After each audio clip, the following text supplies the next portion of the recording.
अस्सलाम वालेकुम नाज़रीन, हाईटेक न्यूज़ के नेशनल और इंटरनेशनल खबरों में आपका खैर मकदम है। मैं हूं नेहा खान। नजर डालते हैं आज की अहम खबरों पर। Union finance minister Nirmala Sitharaman ने कहा है कि वेस्ट एशिया क्राइसिस सिर्फ डिप्लोमेटिक या जियोपॉलिटिकल इशू नहीं बल्कि बिजनेस और कॉमन पीपल के लिए भी बड़ा चैलेंज बन चुका है।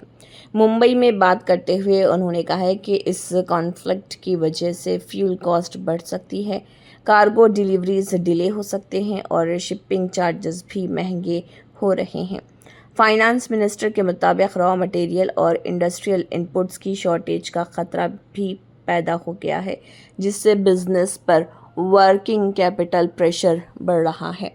उन्होंने ख़ास तौर पर स्मॉल बिजनेस और मैन्युफैक्चरिंग यूनिट्स की परेशानी का जिक्र करते हुए कहा कि अनसर्टेनिटी की वजह से फ्यूचर प्लानिंग मुश्किल होती जा रही है।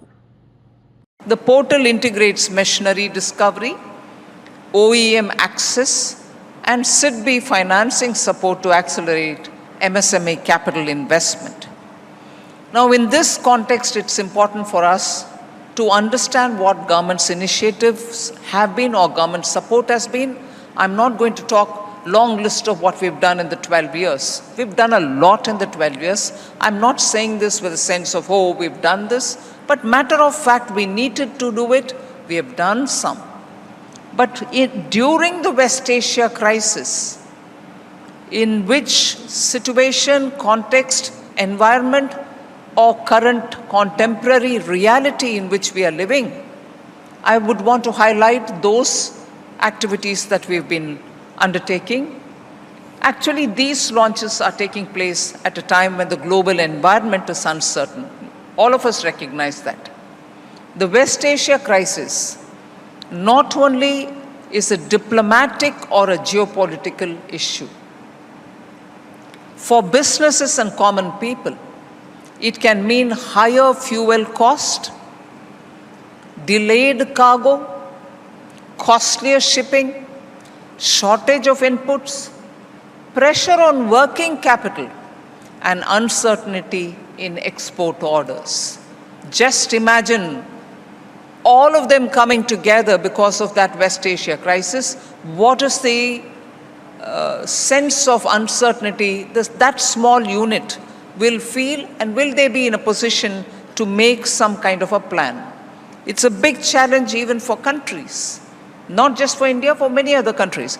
And in that context, therefore, what is the depth of challenge for those MSMEs? Aditya Thackeray ने इंडियन करेंसी को लेकर सेंट्रल गवर्नमेंट पर निशाना साधते हुए कहा है कि इंडियन रुपी वीक हो रहा है। SSUBT MLA आदित्य ठाकरे ने कहा कि गिरती करेंसी वैल्यू इकोनॉमी के लिए कंसर्न का सिग्नल है और इसका असर आम लोगों पर भी पड़ रहा। उन्होंने इकोनॉमी और फाइनेंशियल मैनेजमेंट को लेकर गवर्नमेंट की पॉलिसीज़ पर सवाल उठाए और कहा कि वीक रुपी से इंपोर्ट्स और डेली एक्सपेंसेस और महंगे हो सकते हैं। पॉलिटिकल सर्कल्स में आदित्य ठाकरे का ये स्टेटमेंट इकोनॉमिक और फ्यूल प्राइस कंसर्न्स के बीच काफ़ी डिस्कशन का टॉपिक बन गया है।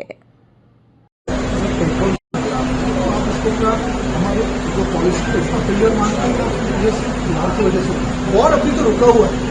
सत्य परिस्थिति ये है कि जो वेस्ट एशिया या मिडिल ईस्ट हम जैसे कहते हैं, वो वॉर अभी तो रुका हुआ है, टेंशन बिल्कुल जारी है, लेकिन वॉर तो रुका हुआ है, थमा हुआ है। इसी परिस्थिति में अगर आप देखिए तो हमारी करेंसी रुपया, ये एशिया की सबसे बड़ी करेंसी है। परिस्थिति ये भी है कि पिछले साल के बाद पाकिस्तान के रुपये के खिलाफ भी अपनी जो करेंसी है 12% से घटी हुई है। तो बात यही है कि ये सिर्फ एक वॉर के कारण से नहीं है। आज रुपया घटते जा रहे हैं, पेट्रोल डीजल इसके दाम बढ़ते जा रहे हैं, LPG का शॉर्टेज हम देख रहे हैं, और ये सारी बातें सिर्फ एक वॉर के कारण पिछले 12 साल से एक ऐसी सरकार हमारे माथे पे रहती है जिसको सरकार नहीं चला जाती, सोशल मीडिया चला जाता। एक लास्ट सवाल है। फ्यूल प्राइसेस में नए इजाफे पर वेस्ट बंगाल मिनिस्टर दिलीप घोष ने बड़ा बयान दिया है। उन्होंने कहा है कि वेस्ट एशिया कॉन्फ्लिक्ट की वजह से सिचुएशन आउट ऑफ कंट्रोल होती जा रही और इसी वजह से गवर्नमेंट को पेट्रोल और डीजल प्राइसेस बढ़ाने पड़े। दिलीप घोष के मुताबिक ऑयल कंपनीज लगातार लॉसेस फेस कर रही हैं, जिसके चलते फ्यूल्स रेट्स में फ्रेश हाइक अनअवॉइडेबल हो गया है। उन्होंने कहा है कि इंटरनेशनल क्रूड ऑयल मार्केट में इंस्टेबिलिटी का सीधा असर इंडिया के फ्यूल सेक्टर पर पड़ रहा। फ्यूल प्राइसेस में लगातार इजाफे के बाद आम आदमी और ट्रांसपोर्ट सेक्टर पर फाइनेंशियल प्रेशर और बढ़ने का अंदेशा जताया जा रहा। तो दिक्कत सारा दोबारा की तरफ नजर बुलाई एकदम। पिछले 3-4 साल से क्या चल रहा है, कुछ देशों में तो पेट्रोल डीजल मिलता ही नहीं है, रात भर लोग लाइन में खड़े रहते हैं। लेकिन माननीय प्रधानमंत्री जी ने ऑयल कंपनियों को नुकसान होते हुए भी लोगों को राहत दी थी। फिर आज ऐसा स्थिति में पहुंच गया कि कुछ ना कुछ दाम बढ़ाना पड़ेगा। पेट्रोल मिनिमम बढ़ाया गया है, परिस्थिति अपने हाथ में नहीं है। पेट्रोल, गैस, डीजल हमारे हाथ में नहीं है, इसलिए दुनिया का साथ तालमेल रख के हम लोग चलना पड़ रहा है। परिस्थिति साफ भी होगा तो पहले लोगों को राहत मिलेगा। लेकिन शदीद गर्मी के बीच जम्मू में वॉलंटियर्स ने इंसानियत की मिसाल पेश करते हुए जानवरों के लिए वाटर और फूड डिस्ट्रीब्यूशन ड्राइव शुरू की है। एक्सट्रीम हीट की वजह से परेशान स्ट्रे एनिमल्स और बर्ड्स को बचाने के लिए वॉलंटियर्स सड़कों और पब्लिक एरियाज में पानी और खाना प्रोवाइड कर रहे हैं। लोकल वॉलंटियर्स का कहना है कि राइजिंग टेम्परेचर की वजह से जानवरों को भी सेवर डिहाइड्रेशन और फूड शॉर्टेज का सामना करना पड़ रहा। रेसिडेंट्स ने भी इस इनिशिएटिव को सपोर्ट करते हुए लोगों से अपील की कि गर्मी के मौसम में एनिमल्स के लिए पानी के बॉल्स और फूड अरेंज करें। जानवर तो कहीं बैठ नहीं पाते, तो जानवरों के लिए पानी ही एकमात्र सहारा है, जब पेड़ की छांव ही एकमात्र सहारा है। तो अब पेड़ भी हमें लगाने चाहिए, तो हम पेड़ भी लगवाते हैं। और साथ में आज हमारा इनिशिएटिव था कि हमने ये पॉन्ड्स के अंदर पानी भरा ताकि उनको थोड़ी राहत मिले इस गर्मी के मौसम। आपको पता है कि जम्मू में, इनफैक्ट इंडिया में टेम्परेचर बहुत राइज कर चुका है। 43-44 तो हमारे जम्मू में चल रहा है। उसके चलते हैं, जैसे हमारी तवी की बात की जाए तो वो भी सूख चुकी है। लोगों ने घर से बाहर आना कम कर दिया है क्योंकि बहुत गर्मी है बाहर। तो हम लोग स्ट्रे एनिमल्स के लिए जो है पॉन्ड्स वो क्लीन करवा रहे हैं, उसके साथ साथ उसमें पानी भरवा रहे हैं। ये बहुत हेल्प करते थे, पानी गिराते थे और मंकी वगैरह पानी पीते थे। तो मैंने इनको वीडियो देखते देखते मैं जम्मू गया, जम्मू से वापस रिटर्न कटरा के लिए आ रहा था, तो रास्ते में मैंने इनको देखा, तो ये लगे हुए थे काम के लिए। तो मैं सर यहाँ पे रुक गया, रुक के देखा मैंने ये कर क्या रहे हैं, और देखा जब ये टैंकर लगा हुआ था, ये बंदे सब लगे हुए थे। तो नाम तो नहीं मैं इनका जानता, तो देख के मैं थोड़ी सी इनकी हेल्प करके देखा, और पानी मंकी के लिए या खाने के लिए ये सब कुछ इन्होंने लाया। तेलंगाना की मशहूर क्लासिकल डांसर दीपिका रेड्डी ने पद्मा अवार्ड रिसीव करने से पहले अपनी खुशी और जज्बात का इजहार किया।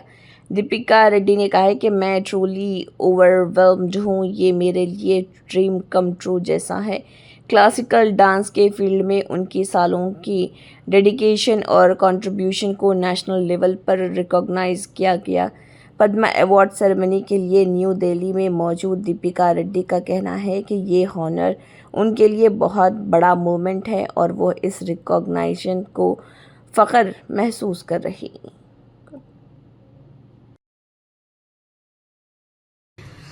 I'm truly overwhelmed and at a loss of words.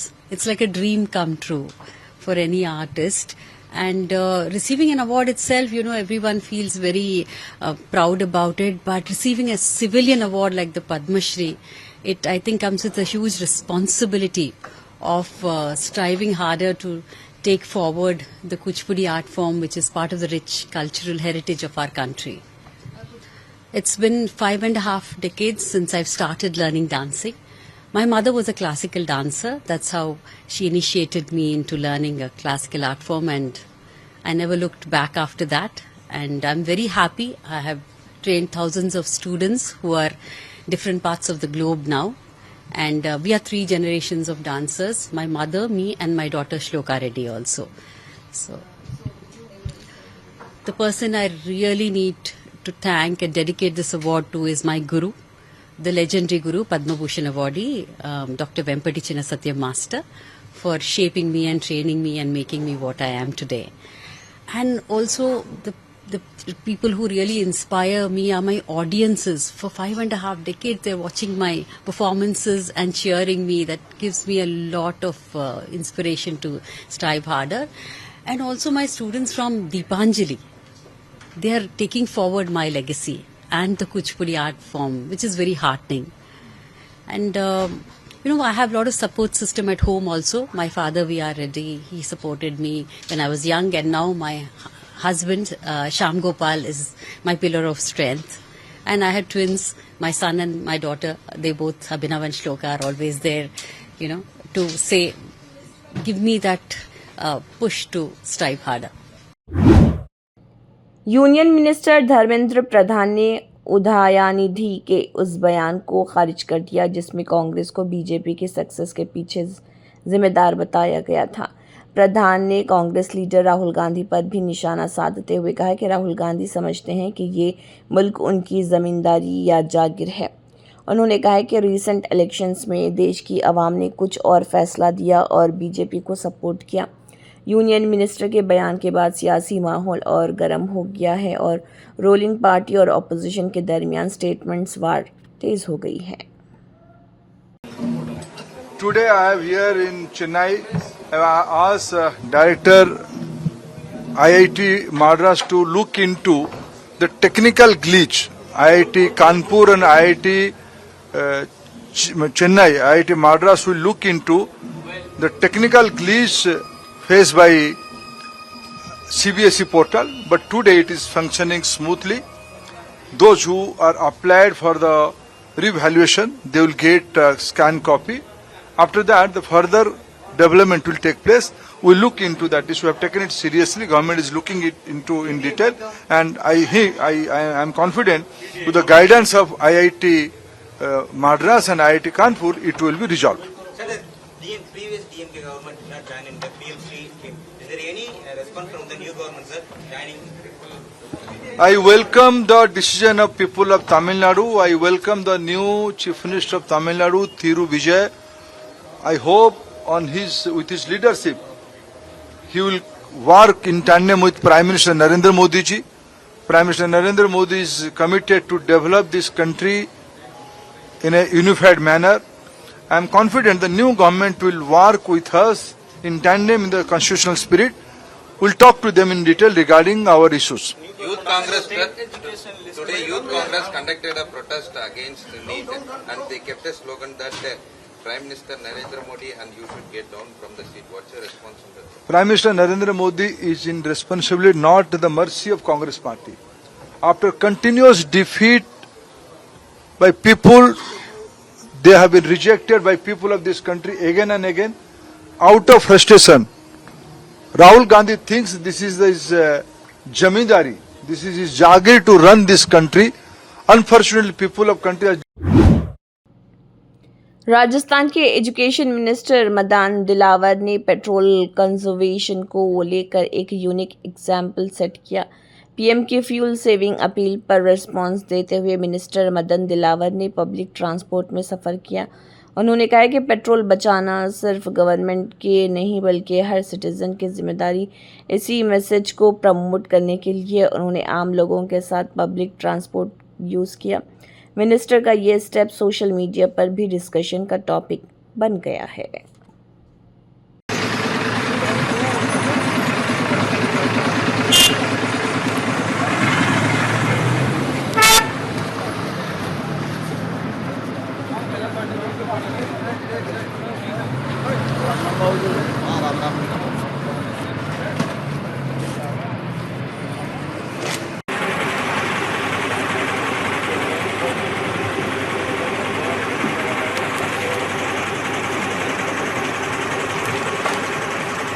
Cameraman आ रहा है कुछ है ना साहब, विराजिए भाई बस।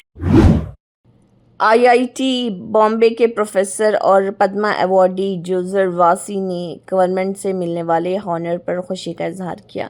सोलार एनर्जी और सेमी कंडक्टर्स के फील्ड में रिमार्केबल काम करने वाले प्रोफेसर जोजर वासी ने कहा है कि गवर्नमेंट की तरफ से हॉनर मिलना एक वंडरफुल फीलिंग है। उनका रिसर्च रिन्यूएबल एनर्जी और सेमीकंडक्टर टेक्नोलॉजी के डेवलपमेंट में काफ़ी इम्पोर्टेंट माना जाता है। So I've been working in the areas of semiconductors and more recently in the area of solar energy. So I'll speak a little bit more about the solar energy because that's been my work for the last 10-15 years. So India really has been doing very well in the area of solar energy. We are amongst the world leaders in solar energy, and we have to pursue this even with greater vigor. And the reason, of course, is that, it means that we can have energy security. We've been seeing the problems of that recently. But by tapping into solar energy, really almost all of our electricity we can in future try to see that as much of it as possible comes from solar energy. We don't have to then depend on anyone else for our energy source. Well, of course, I must say thank you to my family, first of all, my wife, my son. They've supported me all these years. Also, my parents, they supported me. They encouraged me from the early years. And one person I would like to mention is Dr. Chidambaram, Dr. R. Chidambaram, who was the principal scientific advisor to the government of India for almost, I think, 13 or 14 years. And he really made a lot of these things happen. And certainly many of the things that I got involved with, he was very important in that. US secretary of state Marco Rubio ने India और पाकिस्तान के ताल्लुकात पर बड़ा बयान दिया है। Rubio ने कहा है कि इंडिया की पाकिस्तान से कंसर्न मुख्तलिफ नेचर की है और ईरान मेडिएशन रूल पर कभी कोई ऑब्जेक्शन रेस नहीं किया गया। उनके मुताबिक इंडिया की असल कंसर्न क्रॉस बॉर्डर टेररिज्म और पाकिस्तान की सरजमीन से ऑपरेट करने वाले टेरर ग्रुप्स हैं। मार्को रूबियो ने मीडिया से बात करते हुए कहा कि यूएस ईरान सिचुएशन में पाकिस्तान के मेडिएटर या फैसिलिटेटर रोल पर इंडिया की तरफ से कोई इश्यू सामने नहीं आया। रूबियो का ये स्टेटमेंट उस वक्त सामने आया जब अमेरिका और ईरान के दरमियान पीस टॉक्स और डिप्लोमेटिक एफर्ट्स तेज हो रहे। Can I ask you about Pakistan? The role that Pakistan has. Do the Indians voice any concern to you? What do you tell them? No, look, they're concerned about this. Things they're always concerned about. Obviously, India is always pointing to the fact that there are armed terrorist groups operating from Pakistani territory that target India. They're always concerned about that. But as far as the role they played as a mediator and a facilitator in the Iran situation, it never came up. I don't think they would complain about that. I mean, their issues with Pakistan are different. शदीद गर्मी के बीच Delhi traffic police के लिए एक unique relief solution introduce किया गया। Traffic cops को heat wave से बचाने के लिए specially design AC helmets launch किए गए। Battery operated in smart helmets में मिनी कूलिंग फैंस और एयर वेंट्स लगाए गए हैं जो हीट और हेड और नेक एरिया को ठंडी हवा फराहम करते हैं। और ऑफिशियल्स के मुताबिक ये हेलमेट्स लॉन्ग ड्यूटी आवर्स के दौरान ट्रैफिक पुलिस को एक्सट्रीम हीट से प्रोटेक्शन देने में मदद करेंगे। दिल्ली में बढ़ते टेम्परेचर के बीच इस इनोवेटिव स्टेप को काफ़ी यूज़फुल इनिशिएटिव माना जा रहा। ये लगाने से काफ़ी सिर के अंदर ठंडक महसूस होती है और वैसे कैप लगा के खड़े होते हैं, उससे बहुत फर्क है इसमें। ये अच्छा है। इसका वजन ज़्यादा तो नहीं, वजन बिल्कुल थोड़ा 100-150 ग्राम 200 ग्राम तक है बस, इससे ज़्यादा नहीं। दिन में जैसे अभी हमारे 8 घंटे, तो जैसे इस जगह पर खड़े हैं तो यहाँ 4-5 घंटे लगा सकते हैं आराम से। अभी कितना टेम्परेचर महसूस हो रहा है आपको? अभी टेम्परेचर वैसे यहाँ का 42-43 है, यहाँ 32-33 के आसपास। महाराष्ट्र के लालिंग घाट एरिया में मुंबई आगरा हाईवे पर खौफनाक मल्टी व्हीकल एक्सीडेंट में 6 लोगों की मौत और 20 अफराद जख्मी हो गए। पुलिस के मुताबिक रेत से भरा एक डंपर ट्रक रॉन्ग साइड से आ रहा था जब उसने धुले की तरफ जा रहे कंटेनर ट्रक को हेड ऑन टक्कर मार दी। एक्सीडेंट के बाद टोल प्लाजा स्टाफ और पुलिस रूट क्लियर करने में मसरूफ़ थे कि इसी दौरान नासिक से धुले की तरफ आ रही एक लग्जरी ट्रैवल बस दोनों ट्रक से जा टकराई और ज़बरदस्त टक्कर के बाद हाईवे पर अफरा तफरी मच गई। मरने वालों में 5 मुसाफिर ट्रैवल बस के थे, जबकि एक शख्स लालिंग टोल प्लाजा के एम्प्लॉय बताए गए हैं। 20 से ज़्यादा जख्मियों को नियर बाई हॉस्पिटल शिफ्ट किया गया, जहां कई की हालत क्रिटिकल बताई जा रही। हादसे के बाद हाईवे का एक हिस्सा पूरी तरह जाम हो गया और पुलिस ने ट्रैफिक को नासिक बाउंड लेन पर डाइवर्ट कर दिया। पुलिस ने केस रजिस्टर करके एक्सीडेंट की इन्वेस्टिगेशन शुरू कर दी। इनिशियल रिपोर्ट्स के मुताबिक रॉन्ग साइड ड्राइविंग इस डेडली क्रैश की बड़ी वजह मानी जा रही। अवाम पर महंगाई का एक और झटका। ऑयल मार्केटिंग कंपनीज ने मंडे को पेट्रोल और डीजल की कीमतों में फिर इजाफा कर दिया। इंडियन ऑयल कॉरपोरेशन के मुताबिक दिल्ली में पेट्रोल की कीमत 2 रुपये 61 पैसे बढ़ गए हैं और अब 102 रुपये 12 पैसे पर लीटर हो गई है। डीजल भी 2 रुपये 71 पैसे यानी कि 2 रुपीज़ 71 पैसा महंगा होकर 95 रुपीज़ 20 पैसे पर लीटर तक पहुंच गया है। 15 मई से लेकर अब तक सिर्फ 11 दिनों में फ्यूल प्राइसेस में ये चौथा बड़ा हाइक। तो बढ़ ही रहा है ना, हर रोज 10 दिन में बढ़ता जा रहा है तेल। नॉर्मल जो आदमी है उसके ऊपर आ रहा है सब। पैसा बढ़ाते रहिए, जनता देती रहेगी पैसा बस। क्या ही कहा जाएगा, महंगाई बहुत ज़्यादा है, आना जाना हम लोग को पड़ता ही है, उसमें कहीं ना कहीं दिक्कतें आती हैं, कहीं ना कहीं सभी को दिक्कतें झेलनी पड़ रही हैं। ये सिर्फ हमारे देश में नहीं, सभी जगह ऐसी है। अब है ही नहीं अपने पास तो क्या कर सकते हैं, बाहर से आएगा तो कुछ ना कुछ तो देखना ही पड़ेगा,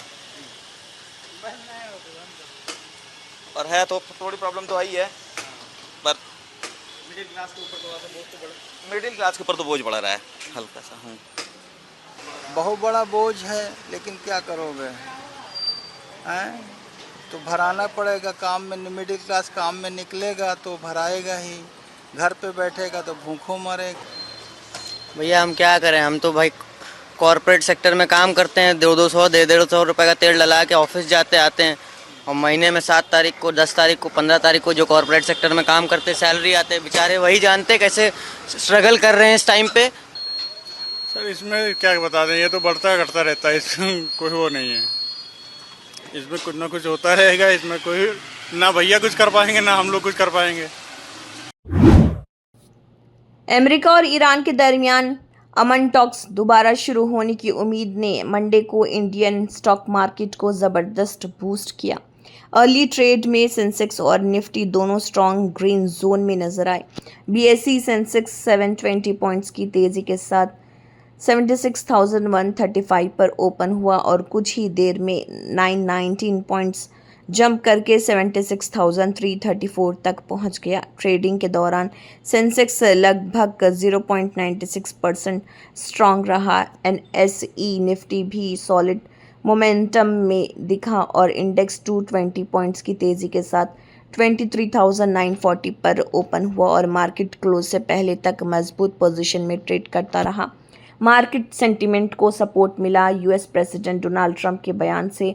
ट्रंप ने कहा है कि ईरान के साथ टॉक्स में प्रोग्रेस हुई है और तेहरान स्ट्रेट और हॉर्मुज़ खोलने के लिए तैयार हो गया है, लेकिन उन्होंने ये भी क्लियर किया है कि फाइनल एग्रीमेंट साइन होने तक यूएस नेवी ब्लॉकेड ख़त्म नहीं करेगी। इस अपडेट के बाद इन्वेस्टर्स में पोजीशन मोड देखने को मिला। एक्सपर्ट्स का कहना है कि अगर स्ट्रेट ऑफ हॉर्मुज़ खुल जाता है तो ग्लोबल ऑयल सप्लाई और ट्रेड रूट्स नॉर्मल हो सकते हैं, जिससे वर्ल्ड मार्केट्स को रिलीफ मिलेगा। सेक्टर वाइज ऑटो स्टॉक्स ने सबसे ज़्यादा स्पीड पकड़ी है और इंडेक्स 2% से ज़्यादा जंप कर गया।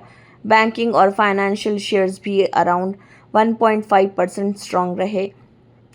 ऑयल एंड गैस और रियलिटी सेक्टर्स में भी सॉलिड बाइंग देखने को मिली। एनालिस्ट के मुताबिक जियोपॉलिटिकल टेंशन कम होने की उम्मीद ग्लोबल मार्केट्स के लिए बड़ा पॉजिटिव सिग्नल है। इसी के साथ हाईटेक न्यूज़ के नेशनल और इंटरनेशनल खबरें इख्तिताम को पहुंचते हैं। अल्लाह हाफिज।